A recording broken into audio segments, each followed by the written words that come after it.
on selecting a SQL Server Cloud platform. We'll be uploading a copy of the presentation to SlideShare and YouTube tomorrow morning. All participants will be sent a follow-up email that will include a link to allow you to download a copy. This month, we're going to take a look at the top 3 cloud alternatives we have for SQL Server, IaaS, and the 2 leading DBaas offerings, Amazon RDS and Azure SQL DB.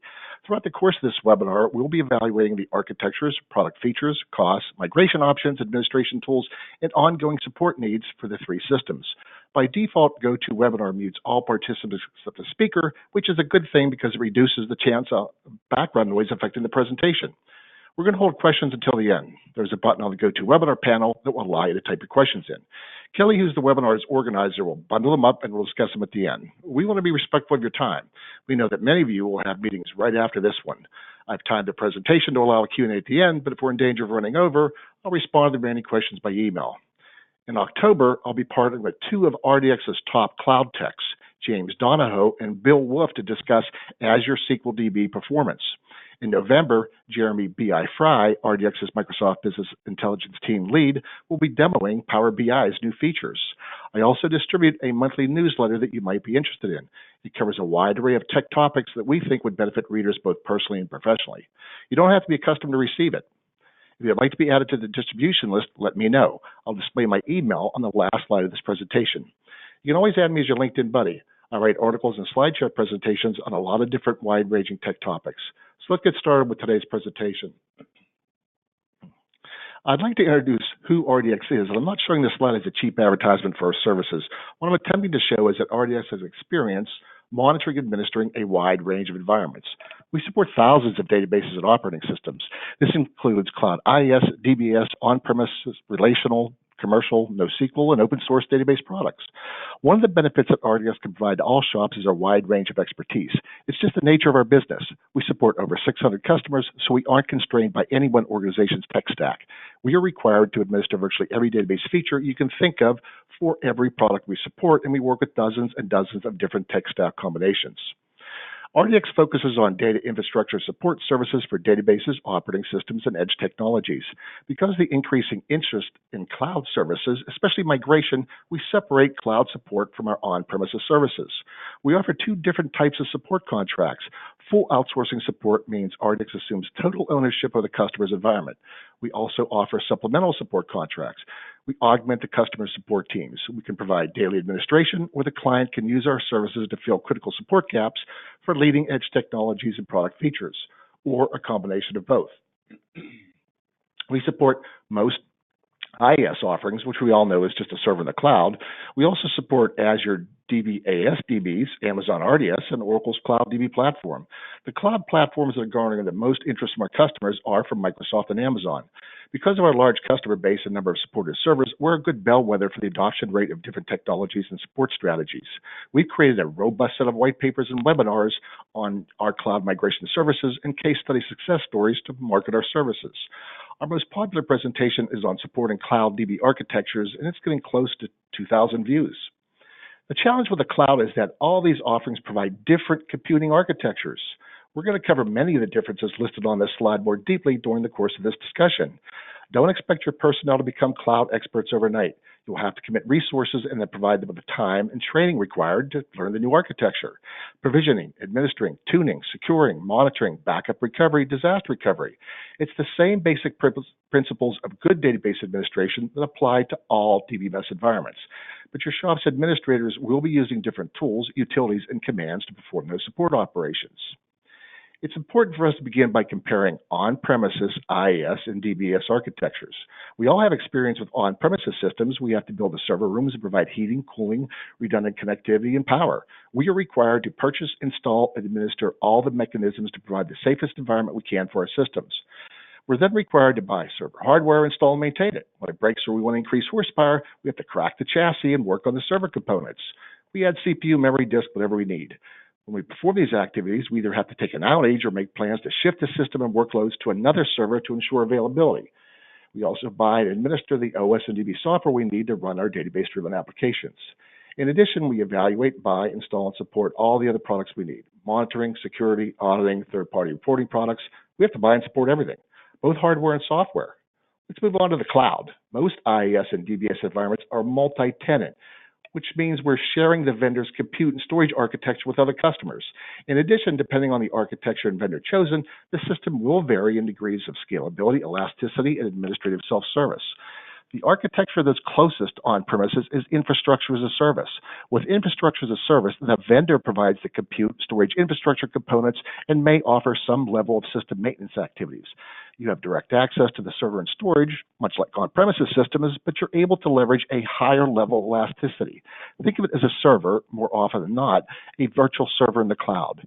You don't have to build your server support environment that provides conditioning, light, multiple power providers, UPS systems, generators, and redundant connections to the internet. All that's provided by the vendor, but you will continue to maintain ownership of your software stack's administration, including the operating system and database. You install and administer your software of choice on that platform.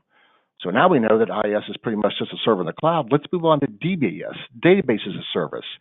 DBAS vendors provide all the server environment benefits that their IaaS counterparts do, but DBAS significantly raises provider control over the customer's environment. DBAS providers assume ownership of the operating system and database software as well as the hardware. DBAS customers perform little to no operating system and DB software administration. The vendors will be constantly enhancing their architecture's automation capabilities to further reduce the human labor required to administer their environments. Here's a list of some of the changes that may occur when you move a database up into the cloud. Evaluating initial and ongoing costs is critical. You aren't going to purchase your environment, you'll be renting it. Those rental fees can vary pretty dramatically. Because the environment is different than on-premises systems, you will have to update your change management processes and support documentation. How long that takes and the number of techs you have to dedicate to the project depends on, once again, the architecture you choose, IaaS or DBAS, and how stringent your change management processes and documentation requirements are. You'll need to identify all the build, administration, monitoring, and access tools that your organization uses to interact with your on-premises databases. All shops usually have a couple of must-have products that are frequently used. Our recommendation is create a list and verify that those tools will continue to work with the cloud versions of the database. We learned that since IaaS is closer to on-premises in terms of its architecture and how it's monitored and administered, there won't be as many changes for that environment. That's the big benefit of using infrastructure as a service. The learning curve is much lower for IaaS than it is for DBAS. Evaluating initial and ongoing costs is critical. As we learned previously, you aren't purchasing your environment, you'll be renting it. You can search the web and find numerous cases of shops that didn't do their due diligence when they configured their cloud system and were surprised at the charges they were incurring. This isn't the vendor's fault. It's the customer's responsibility to fully understand each vendor's costing calculations. We're going to evaluate Amazon SQL Server for RDS and Azure SQL DB's costing models in upcoming slides. Each environment, on-premises, IaaS, and DBAS has strengths and weaknesses that are inherent to their architectures. I provided this comparison information for all three architectures you can choose from. Each environment has benefits, drawbacks, and optimal use cases. We learned that IaaS, it's a server in the cloud, so it's very close to an on-premises system. That means the learning curve is minimal, migrations will be easier, and you'll have less procedural and documentation changes required when compared to DBAS.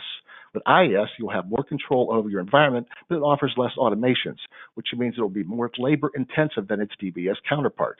Because DBAS provides you with a pre-built environment and requires less manual labor, you'll also be able to take advantage of faster database-driven application time to market. You can just build them faster in DBAS. IaaS allows you to maintain tighter administrative control over your environment. You can more easily leverage your favorite internal third-party products on IaaS systems than you can with DBAS. Many of the third-party tools, monitoring, security, application development, auditing can be challenging to integrate into a DBAS architecture because of the modifications the vendors make to the systems. All the DBAS vendors provide monitoring tools. Some vendors like Amazon charge you extra if you want a more robust monitoring solution than what is offered by their base package. DBAS offerings allow you to more easily configure complex architectures, high availability, disaster recovery. All the major DBAS providers offer geo-data redundancy. You also need to remember that since you're renting the DB and OS software, when that relationship is over, you don't own anything. In an earlier slide, I stated that cloud environments are administered differently than on-premises systems. The mistake that some shops make is assuming that the DBAS vendors provide all the DBA functions for you. That would be an incorrect assumption. DBAs do spend time installing, patching, and upgrading the DBMS software, as well as setting up monitoring, maintenance, and backup utilities. Many of these administrative tasks can be provided by the DBAS vendor. depending on the vendor and offering selected. But the majority of a DBA's time is spent working within the database systems themselves. They build schemas, grant security, assist developers with SQL and procedural program tuning, provide advice, enforce business logic using database features, tune database workloads, and debug issues. DBS vendors don't provide those services as part of their base package. It's important to remember that although the vendor may provide the mechanisms and processes to perform administrative activities, this does not reduce your support responsibilities for them to zero either. Personnel may need to configure how they're to be performed when they're scheduled. All the vendors provide patching, maintenance utilities, backup processes, but it's up to the customer to review and customize them to meet their needs and then monitor their execution. We need to understand that the DBS cloud offerings don't provide the exact same features as their on-premises counterparts. In upcoming slides, we'll review the on-premises versus DBS feature mismatch for both Amazon RDS and Azure SQL DB. Let's spend a few minutes on the creation of an IaaS versus DBS cloud architecture strategy, then we'll move into Amazon. What's your experience level? If your shop is just starting out, you may want to test the waters using infrastructure as a service and then move into database as a service once you gain experience. IaaS is much closer to on-premises in terms of support and product compatibility. If you prefer to rent your OS and DB software, DBS is a better choice. You just need to remember you won't own anything when your relationship with that vendor is over. How many changes are you comfortable making to your application software and database? How about your internal procedures, processes, change management, security? You'll need to allocate human capital, create project plans, and then allocate funding to their modifications. The impact of those changes will be much higher on DBS than if you chose IaaS. What benefits are you expecting to receive from the cloud? Save money, improve flexibility and scalability, faster application time to market. Maybe you want to more easily leverage highly available and disaster recovery architectures. The reasons why you want to go to the cloud will drive your IaaS versus DBS decisions. You will need to investigate your shop's software products that interact with your database systems. If you're going to use DBS, you will need to verify that they will continue to work or find viable replacements. We'll learn in today's webinar that not all the features that are available in on-premises databases are provided by their DBS counterparts. You will need to identify the features that aren't available, distribute them to your third-party application vendors and internal developers to find out if their apps will work with the DBS system. If they rely heavily on a particular feature to provide critical application functionality that isn't provided by the DBS platform, that database or databases will need to be modified or they could be moved to an IaaS architecture. Are your systems heavily audited? IaaS provides greater visibility and ease of access to the system than DBAS.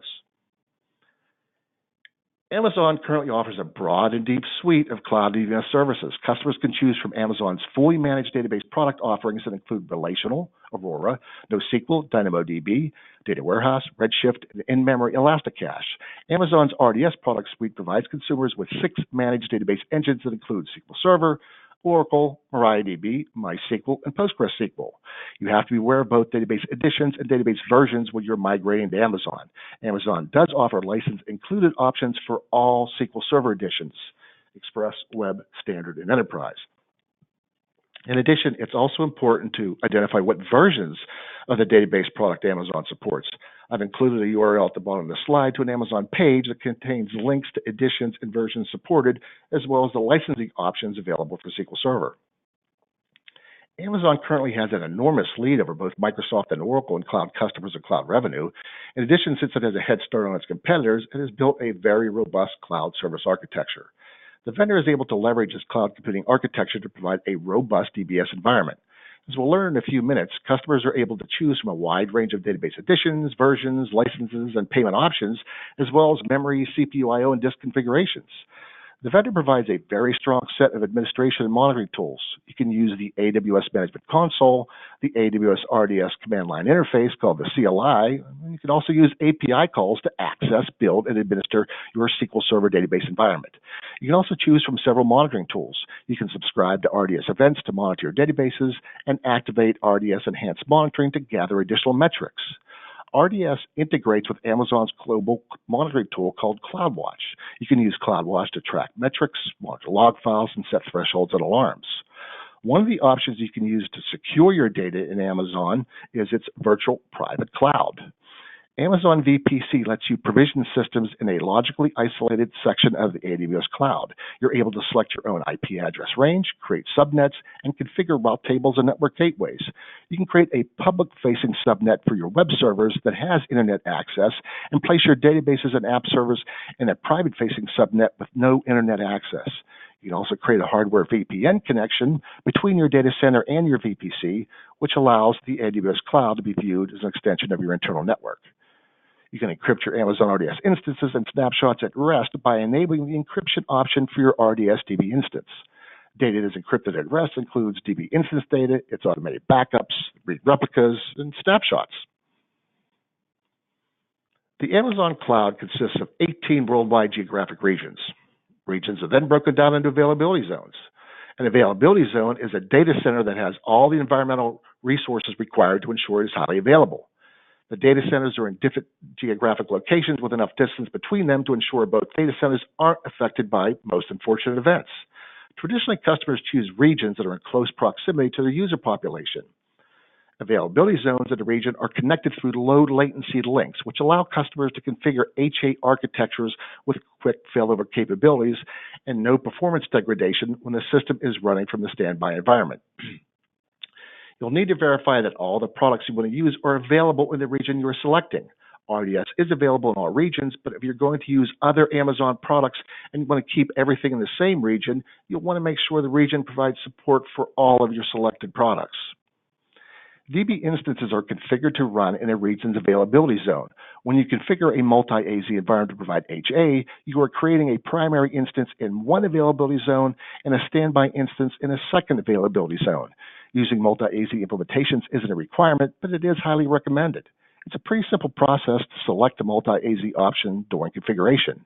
When you configure multi-AZ, Amazon builds the backend environment for you. It's important to note that you can't replicate across regions. You can only replicate to an availability zone in the same region. Multi-AZ is an HA failover, not DR. Multi-AZ deployments for Oracle, PostgreSQL, MySQL, and MariaDB, they use Amazon's internal failover technology. SQL Server DB instances use SQL Server mirroring, and that's important to remember. Currently, Amazon does not support Always On, which is Microsoft's preferred HA architecture for SQL Server. When you configure HA in Amazon for SQL Server, all databases in the instance will be mirrored. You can only have one standby mirror, and it can't be used for read access. Amazon provides several tools to monitor and administer SQL Server on RDS. The AWS Management Console provides visibility into your entire Amazon environment at a global level. The Management Console provides links to the individual service consoles, which includes Amazon RDS and CloudWatch. Think of it as a jumping off point that allows you to drill down into specific services you are using. The Amazon RDS console will be the primary interface you use to administer your SQL Server environments. In addition to the administration panels we use to create, configure, and administer your SQL Server systems, the RDS console allows you to configure monitoring.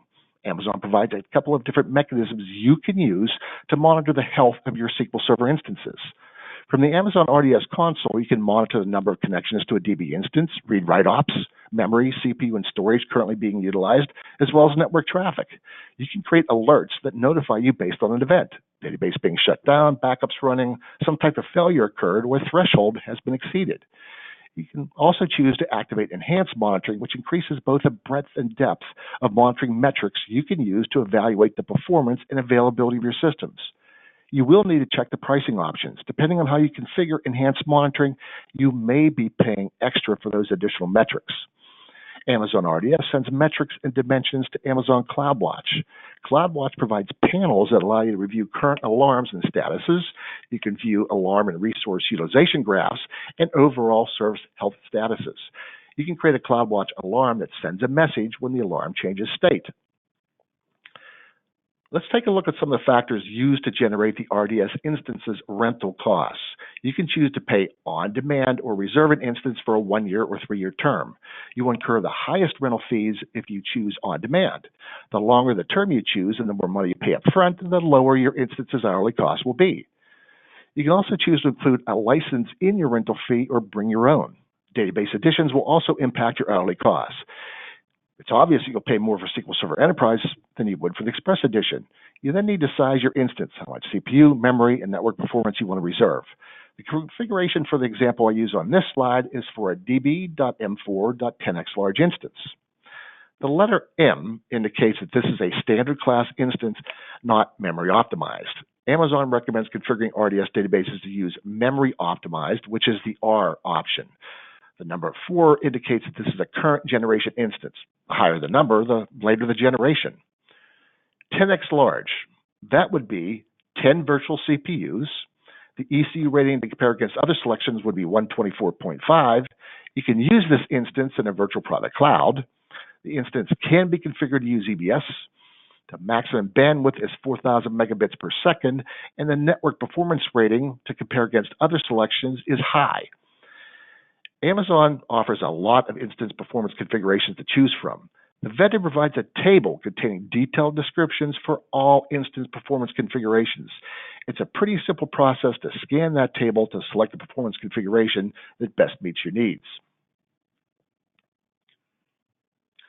You also have a couple of disk storage options to choose from. Before we begin, a couple of definitions and explanations are in order. You'll quickly notice that Amazon uses KIB, MEB, GIB, and TEB to define storage and throughput. Most of us are used to kilobytes, megabytes, gigabytes, and terabytes units to measure. If you Google the term GIB to gig, a calculator pops up for you. Here's a few examples to put you at rest. 1 MEB equals 1.04858 megs. 1 gigabyte equals 1.07374 gigabytes. 1 terabyte equals 1.09951 terabytes. Most of us know what IOPS are. IOPS are a unit of measure representing I/O operations per second, and Amazon measures them in KIB. The underlying drive technology determines the maximum amount of data the volume type counts as a single I/O. When you create your RDS instance, you can choose from general purpose or provisioned IOPS storage. Let's talk about general purpose. Those volumes deliver single-digit millisecond latencies and the ability to burst to 3,000 IOPS for extended periods of time. Baseline performance for these volumes is determined by the volume size. Amazon states that the baseline is 3 IOPS per gig. The larger the amount of disk you allocate to the instance, the more IOPS you get. More IOPS, better performance. Here's the example that Amazon uses. Baseline performance for a 100 gig volume is 300 IOPS, while 1 TIB volume would provide 3,000 IOPS. Volumes that are smaller than a TIB can still provide adequate performance. That's because Amazon provides a reserve burst balance of 3,000 IOPS, which they describe as a burst bucket. When you create your instance, Amazon gives you 5.4 million I/O credits in your burst bucket. When data access activities are low, the system adds I/O credits to your burst bucket. When you begin to exceed baseline performance, you use those credits up. When you run out, you're back to baseline performance. You need to remember that this is just for volumes under a TIB. Amazon also provides metrics to monitor your burst bucket. This is a must-monitor set of metrics. Provisioned IOPS storage is better for I/O-intensive workloads like databases. You specify the amount of storage you want, and then select the amount of dedicated IOPS you want to allocate to that storage. You need to remember with provisioned IOPS, it's a use it or lose it setting. You can't roll over unused IOPS. You can choose from 1,000 to 40,000 provisioned IOPS for your database instance. The challenge we have is calculating the amount of IOPS we need. You'll need to work with your friendly OS and network admins to measure your on-premises environments, and Amazon provides recommendations and calculations in their DB product-specific and general disk storage documentation. After you select your initial configuration, of course, RDX's recommendation is to use Amazon's monitoring tools to monitor IOPS utilization. Amazon provides details on data transfers at the bottom of every RDS DB products pricing page. Some of the data transfers are free and some aren't. Most of the fees seem fair, but if you're going to be transferring a lot of data, you'll need to factor those costs into your estimation. Amazon provides a cost calculator that you can use to estimate your monthly charges before you provision your RDS instance. The link to it is provided on our next slide. If you have one takeaway from this presentation, it should be to use the cost calculator to perform what-if scenarios. Select on-demand and reserve payment options, different regions, instance classes, and disk allocations. Choose standard and provisioned IOPS disk configurations. Configure a multi-AZ architecture. Read the information provided by the help pop-up bubbles. Every time you make a change, the cost calculator will show you an estimate of what your monthly cost will be. This what-if testing will allow you to customize your Amazon RDS instance to meet your needs and your budget. Here's the page containing all the links I've been referring to throughout the course of this presentation. I have links to the RDS product pricing pages, instance class definitions, and the different types of storage offered by Amazon. I provide a link to IOPS monitoring, as well as how to configure VPC and multi-AZ options. I'm not going into each and every one of these, but here's the feature differences between Amazon SQL Server, RDS, and SQL Server on-premises. The features listed on this page do not exist in Amazon. If you currently use SQL Server on-premises, you'll need to be aware of these differences before you begin migrating databases to the cloud or creating new DB instances in Amazon. In addition to these unsupported features, Amazon RDS doesn't support the following security roles, which causes a lot of SQL Server DBA's issues during the conversion: bulk admin, DB creator, disk admin, security admin, server admin, and sysadmin. You'll find a list of features supported and not supported in Amazon's product-specific documentation. Some of these features mismatches are complex, and it can be a challenge to leverage the like functionality provided by Amazon. DBAs and developers are often required to work together to come up with a viable solution. This feature mismatch isn't just an Amazon issue. When we discuss Azure SQL DB, we'll find that it has its own set of feature differences. In Q4 of 2016, Amazon released the AWS Database Migration Service, which is a very robust replication utility that allows you to initially seed your Amazon Cloud database with data and then keep it in sync with your on-premises system. The replication utility allows you to migrate larger systems to Amazon and also provides shops with the ability to maintain cloud on-premises hybrid architectures. Not only does the product provide replication between homogeneous sources and targets, Oracle on-premises to Amazon Oracle IaaS, for example, but it also allows you to set up replication between heterogeneous platforms, Oracle to Aurora, SQL Server to MySQL. Amazon provides a second tool called the Schema Conversion Tool. Amazon states that SCT can automatically convert the source database schema, including views, stored procedures, and functions, to its Amazon counterpart. The product also allows you to scan application source code for embedded SQL statements and convert them to access the new database product. The source databases are the traditional relational vendors, and the targets are the DBMS products on Amazon RDS. The products in the left column can be converted to the products in the right column. What we find is that SQL Server is the only source you can use when we are migrating a schema to SQL Server RDS. You can't use that schema conversion tool to migrate from a different product to Amazon's cloud version of SQL Server. Let's discuss Amazon's data migration tool, Amazon DMS. I call it the Database Migration Service. Any of the sources on the left can be migrated to any of the targets on the right. As you can see, there are a lot of different data conversion options to choose from. This makes it easy to migrate your data from a different on-premises DB product to SQL Server, or keep your on-premises and cloud versions of SQL Server in sync until you're ready to perform the final conversion. Let's move on to Azure DBaas. Although we're focusing on Azure SQL DB, which is Microsoft's flagship relational database as a service offering, the vendor does provide a wide range of cloud-based database systems. Microsoft describes Cosmos DB as globally distributed multi-model database. Cosmos DB certainly is multi-model, as it supports document, graph, key value, and columnar storage architectures. In addition, the product also provides a host of other features that include a worldwide geographic deployment platform, user-defined consistency models, SLA performance guarantees, and an index everything schemaless architecture. We're all aware that in the past, Microsoft has been pretty reserved when it comes to offering products to consumers that it didn't create.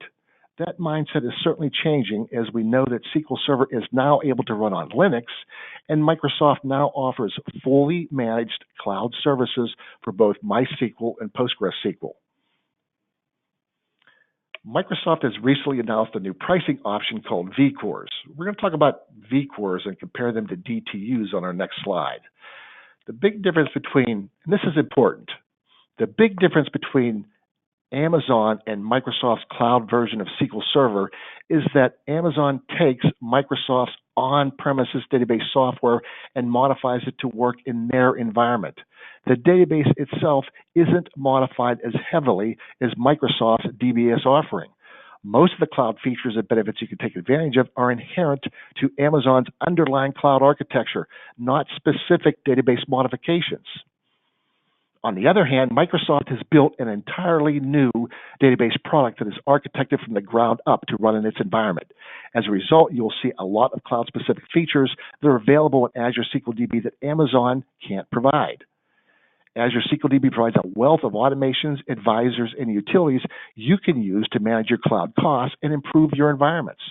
You can also leverage Microsoft's advanced threat detection and security mechanisms, which include row-level security, data masking, vulnerability scans, data encryption during rest and transfer, and integration with Azure Active Directory for identity and authorization services. As I stated, Microsoft has recently unveiled a new pricing option for Azure SQL DB called vCore. It's in preview. Calculating DTUs is pretty complex. Calculating vCores remedies that complexity. The DTU model is based on a bundled set of compute, storage, and I/O resources. Performance levels are expressed in terms of database transaction units, DTUs, for single databases, and elastic database transaction units, eDTUs, for elastic pools. We'll talk about elastic database pools in a few slides. The key factor is that it combines compute, storage, and I/O together. Since we don't have a lot of experience combining and measuring these resource consumption metrics, it does make it a challenge to determine how to size your cloud environment. The vCore model allows you to independently choose compute and storage resources. It also allows you to use Azure Hybrid Benefit for SQL Server to reduce your costs. Pricing for vCore's computing resources, it combines vCores and memory together with a generation of hardware. The more vCores you choose, the more memory you get. Then you can choose the amount of storage you need. No matter which model you choose, you will also be charged for IOPS. vCore IOPS are free in preview, but sooner or later they won't be. A region is a location for a Microsoft data center. Multiple regions provide the benefit of allowing you to put your data closer to your users. The other benefit is it also allows you to take advantage of geo-replication for DR. Not all of Microsoft's cloud offerings are available in every region. You can find a list of what products are supported for a given region using the link at the bottom of the slide.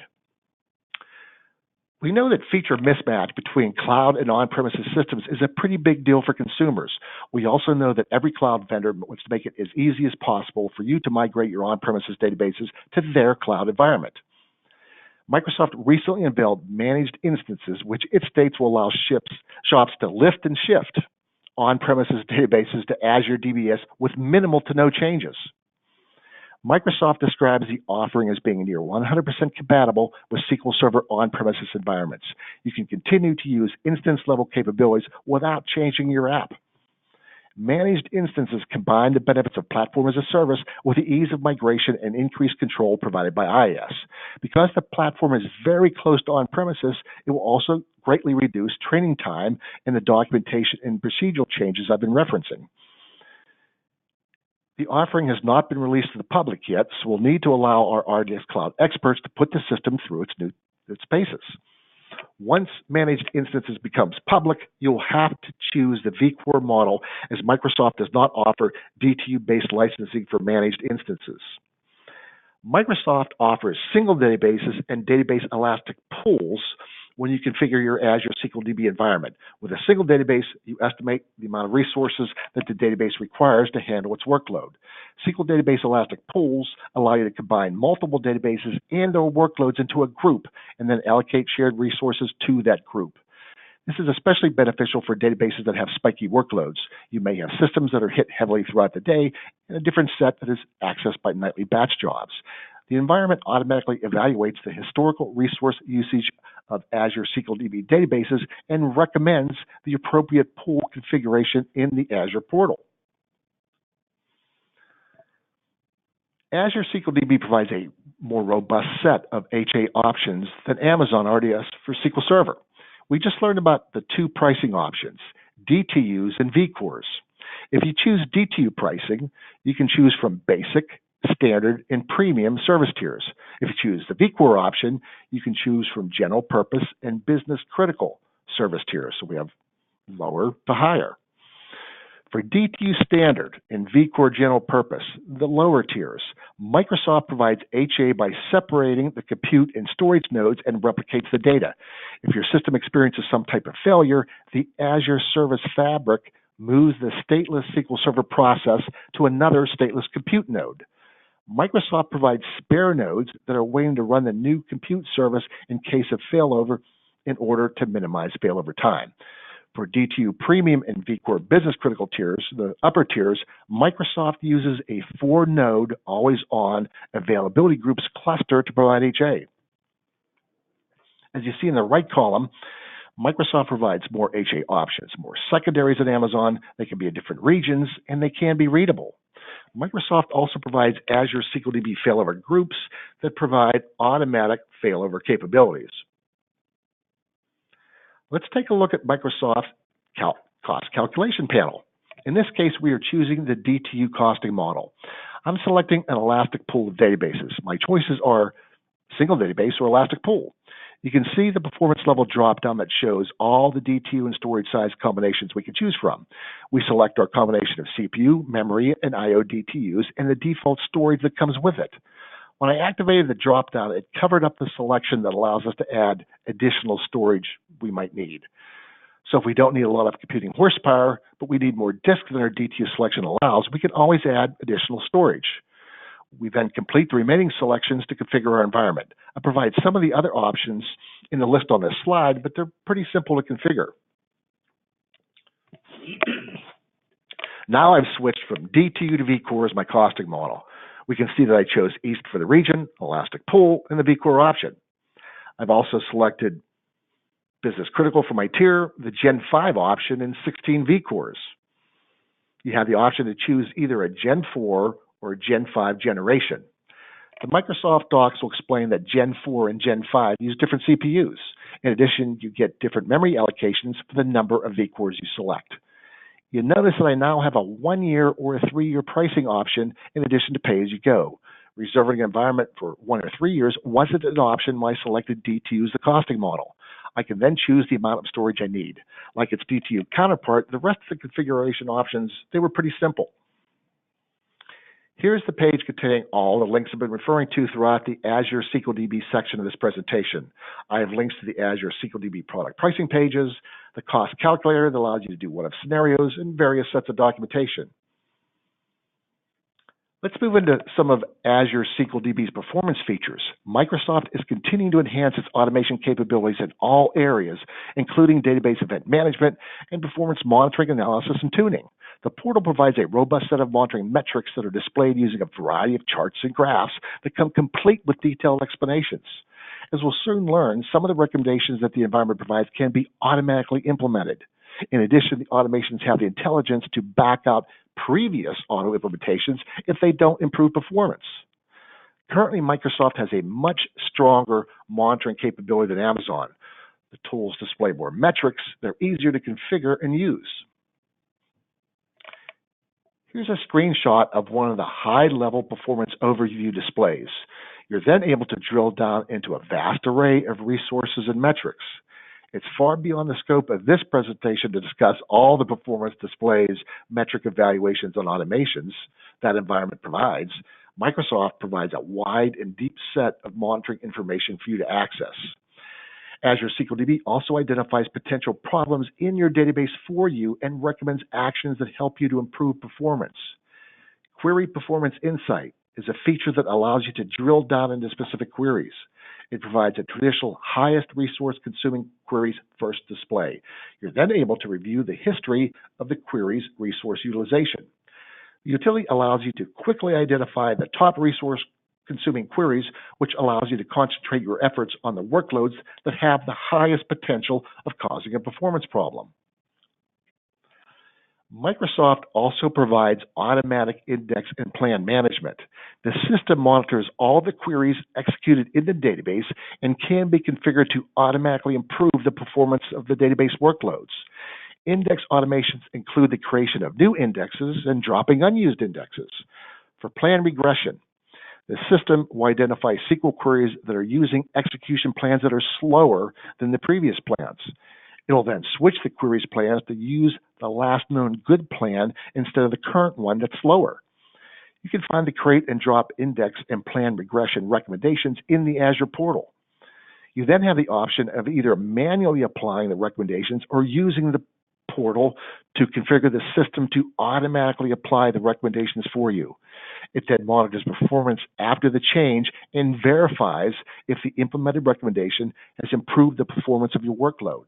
For index drops and creates, if the recommended change did not improve performance, the actions are reversed. Amazon does not offer automatic index and plan management. They're database modifications.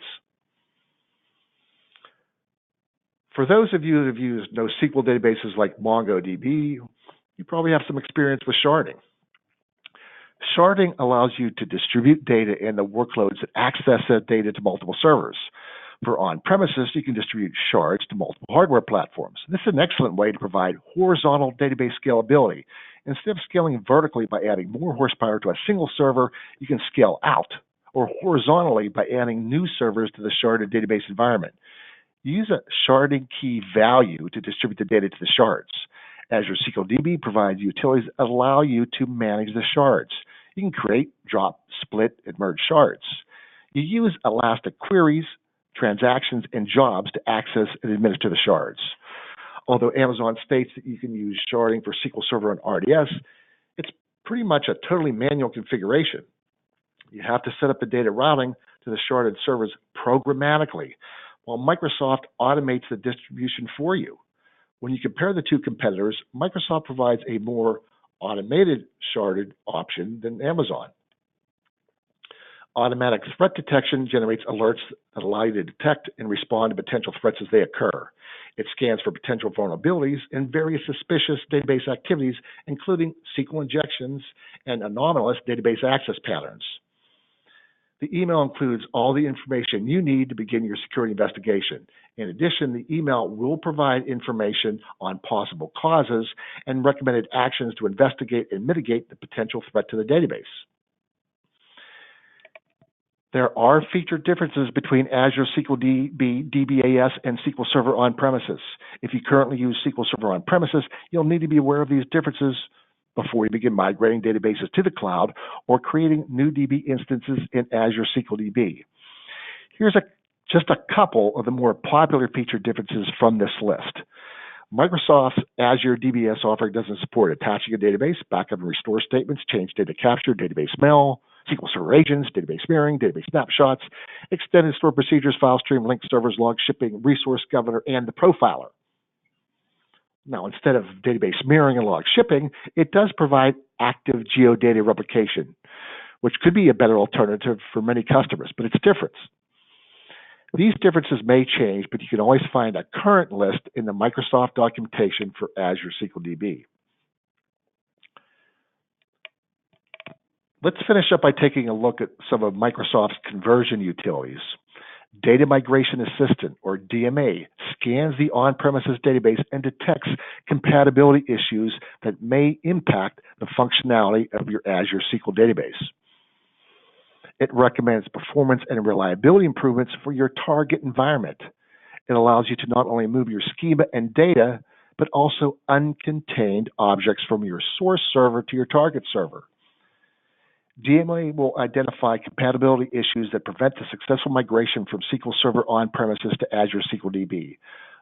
We learned previously that although the Cloud DB system may not have exact same features as its on-premises counterpart, it has features that provide similar functionality. DMA detects partially or unsupported features that are currently used in the source SQL Server database. It then provides a set of recommendations or alternative approaches available in Azure and the steps that can be performed to implement them. But you will be required to implement those procedures. It doesn't automate that part of the process. When you're ready to perform the migration, the Azure Database Migration Service, DMS, automatically converts those activities for you. The big benefit of DMS is it allows you to set up a replication to keep your on-premises and Azure SQL DB environments in sync until you're ready to perform the final cutover. SQL Server's transactional replication can also be used to migrate your on-premises SQL Server database to the cloud. You can configure your on-premises SQL Server database as the publisher and configure your Azure SQL database as a push subscriber to the SQL Server instance. The transactional replication distributor synchronizes data from the publisher to the subscriber. All changes to your data in Schema will show up in your Azure SQL database. Once the synchronization is completed and you're ready to migrate, change the connection string of your applications to point them to your Azure SQL database. RDX doesn't profess to be an expert in all things cloud. The benefit we provide is we have a large customer base and many of our clients use cloud database systems. We're above all a learning organization, and our collective egos don't prevent us from saying that we teach, but we also learn from our customers. This webinar wasn't intended to be a product shootout, but the goal was to explain the features provided by SQL Server and IaaS, Amazon RDS, and Azure SQL DB. None of the three environments I describe in this webinar should be considered a clear winner. Each one has strengths and weaknesses and optimal use cases. This wraps up today's webinar. Just a quick note to mark your calendars for RDX's next Insight Series webinar. On Thursday, October 25th, RDX will have two of its top-tier database experts present Azure SQL DB performance. Jim Donahoe and Bill Wolf present regularly at SQL Saturday events across the U.S. These two are just really strong at tuning DB environments, whether those systems are in the cloud or on premises. If you're interested in Azure SQL DB, this should be the presentation to attend. You can always send me an email to receive our newsletter. You don't have to be a customer to receive it. So, Kelly, do we have any questions? Yes, Chris, we do have a couple of questions. I'll start with this one. Do you have a personal choice for a cloud platform for SQL Server, IaaS or DBaas? I think that the IaaS and DBaas are both viable options. Let me give you a good example of when to use IaaS. One of our new customers wanted to leverage the cloud to reduce their physical plant costs. They were running out of floor space, and they didn't want to incur the cost of a new server room. But they also had a lot of third-party apps that interacted with their DB platforms, and a couple of them were out of support. In addition, they didn't have a large in-house staff to perform the thorough application testing required by DBaas, and they wanted to migrate very quickly. In that case, IaaS was a better choice. A detailed test plan was still performed, but it didn't need to be as robust as if they were migrating to DBaas. I like DBaas because the products require less manual administration and troubleshooting. The vendors provide the processing architecture for you. You can more easily configure complex environments like 8K and DR. One of our Azure SQL DB experts creates an Azure SQL DB failover environment in all of his demos, and it's pretty simple. You still have to have a strong understanding of the technology to implement it correctly, but it's pretty quick. Any other questions? Yes. Next one is, we trialed AWS Aurora in the past. It seemed like it would not be usable unless you went all in on the AWS infrastructure. If the clients talking to the database were in the same availability zone, it would probably work. However, if you had a hybrid setup over Direct Connect, the latency was unacceptable. The milliseconds add up when your application sends thousands of queries to the database and wait for a response. Have you seen effective strategies for making a hybrid setup work? You know, that's a really good question, and it is all about volume and those latencies. And some of the other presentations that I give, we talk about that transfer of data. I have about 6 slides that describe that. And it's just not, you know, of course, the transaction sending data back and forth, you know, that's going to certainly be a high priority because your users are suffering from poor performance. But it's also trying to get large volumes of data up there. Are you transferring large files to do loads? Do they have time requirements when they need to be completed by? You know, all those things are of a concern when you move a system up there. But yes, Our customers have experienced those latencies, and it really is an all-in, and it really depends on how much data you're transferring in those transactions. Once again, the volume of transactions, you need to have big pipes, and you need to consider moving it closer to the data. I can certainly put whoever had the question in touch with some of our techs that can drill down into it, but there are some ways that you can improve performance, and they'd be able to answer that better than I can, Kelly. So if they give you their name, we can have Donahoe or Wolf or one of those folks reach out to them. Yes, absolutely. I will give you their contact information following the webinar. Sure. Anything else? And I do have a couple more questions for you, Chris. When do you think the cloud will make on-premises environments totally obsolete? Well, it's certainly going to take a lot longer than what everybody's telling us. The industry pundits and the cloud vendors. Shops have huge investments in their on-premises environments. Server rooms, hardware platforms, software licenses. On-premises is still a preferred platform for many shops. I'm showing my age here, but I've been in the business for 30 years now. I've seen a lot of things come and go. I was around for the big migration from mainframes to open systems as they were described back then. If it wasn't a big box, it was an open system. That migration took decades, and there's still a significant number of those big enterprise systems still in use. They're never going away, just like on-premises. On-premises will never become totally obsolete, but in 5 years, maybe 8 years, it won't be the dominant architecture that it once was. But it's going to coexist with cloud for a long time. Any other questions? Yes, we have one more. Will Oracle ever mount a challenge to Microsoft and Amazon? Yeah, consider I'm an Oracle ace. That's a good question. Considering Microsoft has a 5-year and Amazon almost a 10-year head start on Oracle in the cloud, wow, they have a lot of catching up to do. But, this is the same company that put IBM's DB2 out to pasture. They've killed giants in the past. They're still formalizing their architecture, and it does look strong. But take a look at their current set of competitors. They aren't IBM. Both Amazon and Microsoft will continue to enhance their architectures and release new products while Oracle's playing catch-up.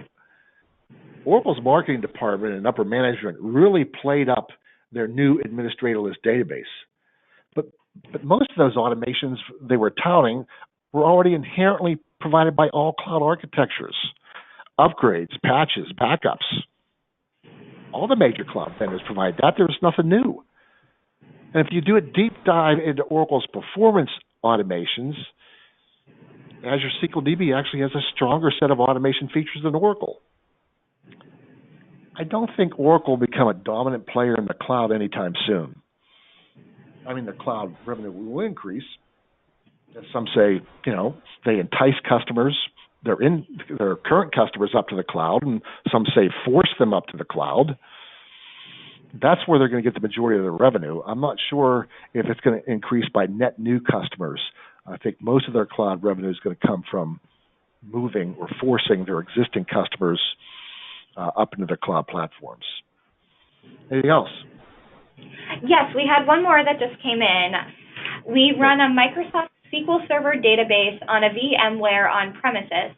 We want to go to IaaS, and we are considering VMware on AWS to expedite the migration to AWS. Any recommendations on running SQL Server on VMware on AWS? Yes, actually we have two folks that can really talk about the tech details. I know that we run it, but I'm no longer a deep dive tech anymore.